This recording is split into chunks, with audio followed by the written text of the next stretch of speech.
En medio de la crisis producida por el COVID-19, Centro de Fe, Esperanza y Amor en Chihuahua llevan la palabra de Dios hasta tu hogar con un mensaje de paz y tranquilidad.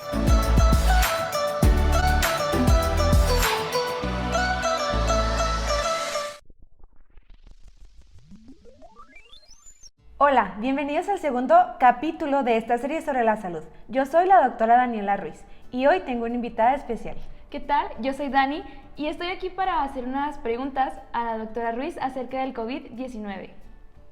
Bueno, y en términos simples, ¿podrías explicarnos qué es una pandemia? Una pandemia ocurre cuando existe el brote de una nueva enfermedad en 2 a más personas y estas personas van infectando a otras sucesivamente, de tal manera de que llegan a afectar a casi todo su país y de este país brinca a otros afectando a casi todo el mundo. Tengo entendido que aquí en México estamos en la fase 2. ¿Puedes explicarme cómo es eso de las fases? Ok, la fase 1 ocurre cuando esta enfermedad se presenta solamente en los casos que llegaron importados de otro país y se identifica, repito, solamente en los viajeros. La fase 2 es cuando estos viajeros comienzan a infectar a las otras personas ya en el país y alcanza a cientos. La fase 3 es cuando esta infección alcanza a miles. Y en estas fases, ¿cuál es la probabilidad de que alguien se infecte? Podemos resumir que las probabilidades son bajas en tanto tú sigas las medidas de precaución. Por ejemplo, ¿sabes cuáles son las medidas de precaución? Sí, yo tengo entendido que las medidas de precaución son guardar distancia de otras personas, al menos 1 metro, ser muy higiénico a la hora de tu persona, como el estornudar, lavarte las manos. ¿Es lo correcto? Sí, es correcto. Y entonces, en esto de la cercanía, si no podemos estar entonces conviviendo tan de cerca, ¿debemos de preocuparnos?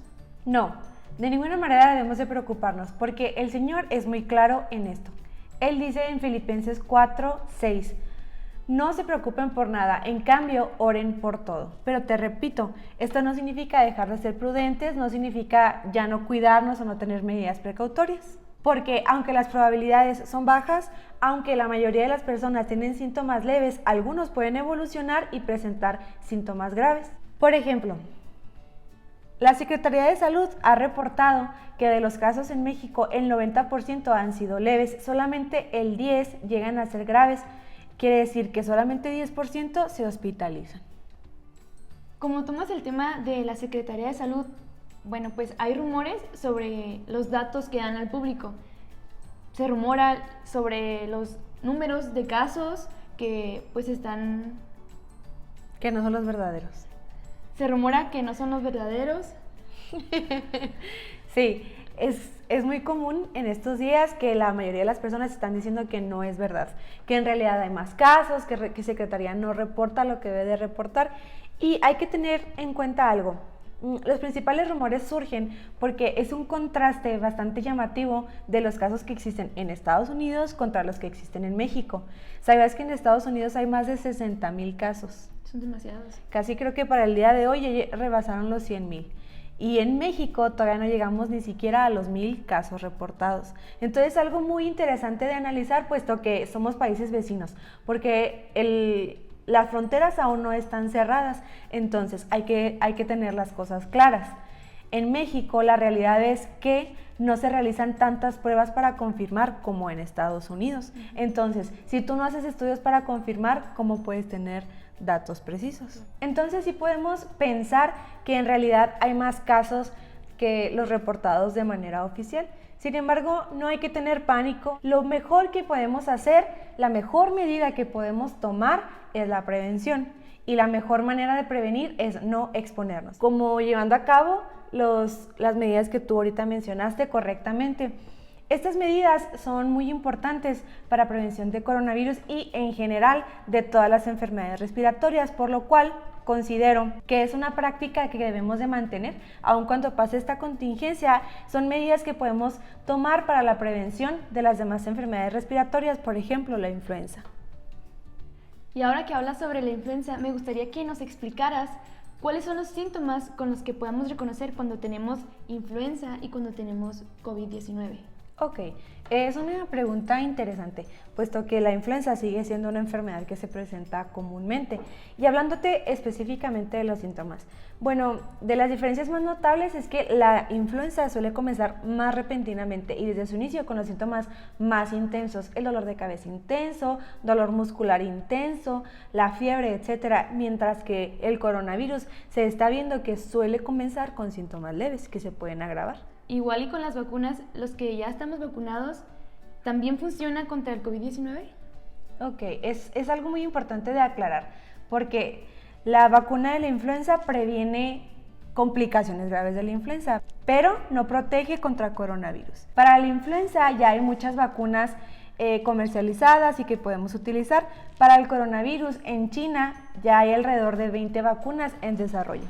¿Por qué? Porque aunque ya estemos vacunados contra influenza, esto no nos protege contra coronavirus. Sí, y en dado caso que yo me contagiara y ya fui a un doctor, ya me hizo una revisión, ¿puedo volver a mi casa? Sí, las personas que presentan síntomas leves pueden volver a su casa, habiendo instruido correctamente tanto al paciente como a los familiares con el tratamiento que se llevará a cabo y con las medidas precautorias. Y entonces, en esta situación, ¿mis familiares también se quedarían en mi casa? Sí, para que tú estés en tu casa te tiene que especificar muy bien a tus familiares qué es lo que sí se puede hacer y qué es lo que no se puede hacer.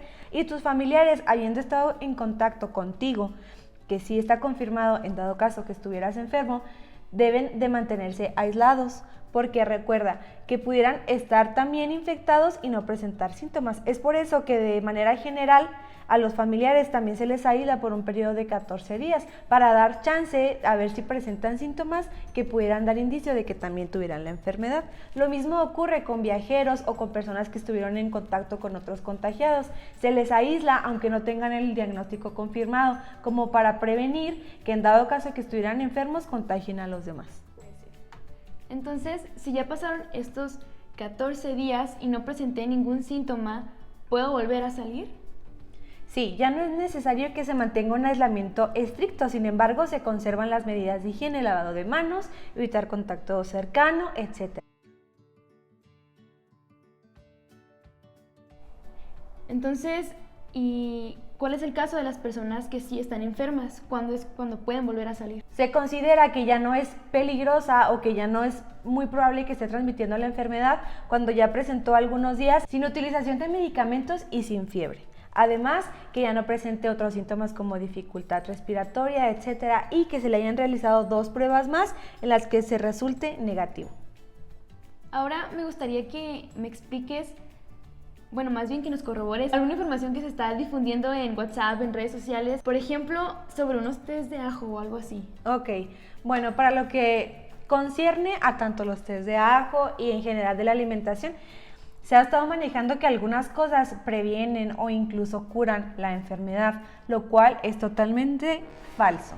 Si bien llevar una alimentación correcta y balanceada, como vimos en los videos anteriores, es lo más adecuado y fortalece nuestro sistema inmune, pero eso no cura la enfermedad. Bueno, y la siguiente duda es sobre las paqueterías. Hay el rumor que se puede transmitir el virus cuando tú recibes una paquetería. Por ejemplo, donde yo trabajo estamos constantemente recibiendo mercancía. Había el temor de que alguien se pudiera contagiar por este medio. ¿Es posible? Ok, el virus dura en las superficies tiempo determinado, no quiere decir que llegue y ahí se quede para siempre. Por ejemplo, en el cartón dura solamente 24 horas. En plástico y en acero es donde dura más, que es de 3 a 4 días. Después de ese periodo, el virus ya no se encuentra, por lo cual no representa ningún peligro. Pero recuerda que una recomendación amplia es diariamente desinfectar las superficies de contacto con cloro. ¿Y qué pasa con los animales? ¿Se puede alguien contagiar con perros, gatos, mascotas? En el video anterior yo dije que se podía recomendar evitar el contacto innecesario con los animales, incluidos nuestras propias mascotas, porque los animales suelen ser un reservorio de este virus. Eso quiere decir que el virus anda en los animales, no precisamente los enferma, pero ellos lo transportan. Entonces, ¿te acuerdas en el video anterior? Vimos que hay animales que saltaron el virus de ellos a los humanos y esto ha generado pandemias. Y como este virus es nuevo, es emergente y está bajo investigación, aún no se identifica bien cuál es el animal que lo pudiera estar transmitiendo. Por lo tanto, no te puedo asegurar que el perro y el gato lo transmitan, pero tampoco te puedo decir que no hay ningún peligro. Por eso, mejor prevén y no tengas el contacto innecesario con ellos. Y si tuviste contacto con tu perrito o tu mascota, inmediatamente lava tus manos. Mencionaste en el video anterior que todavía no hay un tratamiento específico para la enfermedad, pero sí hay videos y información que difunden algunas páginas donde afirman que sí hay. Entonces, ¿qué pasó ahí? ¿Qué pasó ahí? Ok, sí, hace cuenta que esa información se hizo muy famosa o conocida por mucha gente porque incluso Trump dijo en una conferencia que ya existía un medicamento específico que curaba la enfermedad. Este medicamento se llama de manera comercial Plaquenil. El ingrediente activo es la hidroxicloroquina. Y este medicamento se utiliza en enfermedades como malaria o como enfermedades reumáticas. Y sí, en China hubo un estudio de 36 personas y 6 de ellas se curaron utilizando este medicamento en combinación con otros.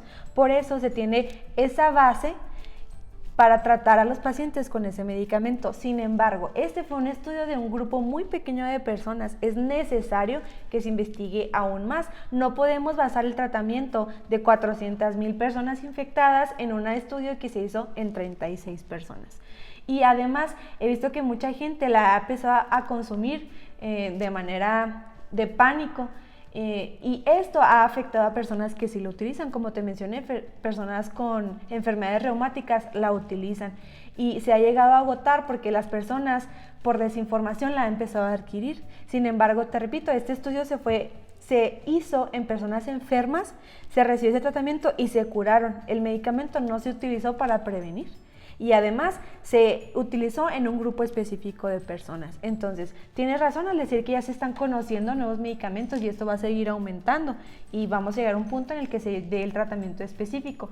Sin embargo, no podemos afirmarlo todavía como que el Plaquenil es útil para todos los casos de enfermedad. Estos son medicamentos que sí podemos utilizar, pero hay otros, por ejemplo, el ibuprofeno. ¿Es verdad que este medicamento hace que la enfermedad sea más grave? Ese es un rumor también muy importante que se estuvo esparciendo.